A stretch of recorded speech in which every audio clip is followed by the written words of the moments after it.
My name is Dennis Chidi, and today I'm going to be doing the harvest of our cassava like this. There's quite a number of them that we're still going to harvest.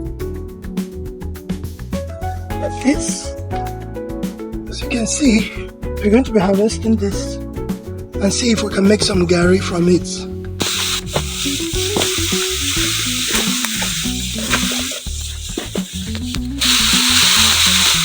I was harvesting just some few hours ago. This is what we have. That's my wife peeling it. I'm going to be trying to use this for Gari. We already have 2 baths right now. These are the remaining, and that's my assistant. Peace, Dennis.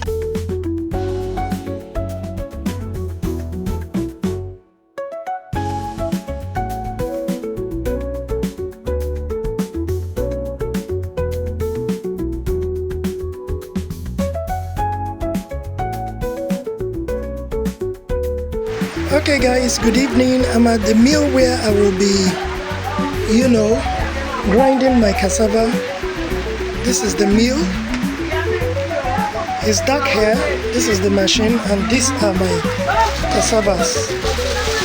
This is my wife. We came together in the rain, and we're going to be grinding this and getting it ready for the production of Gari.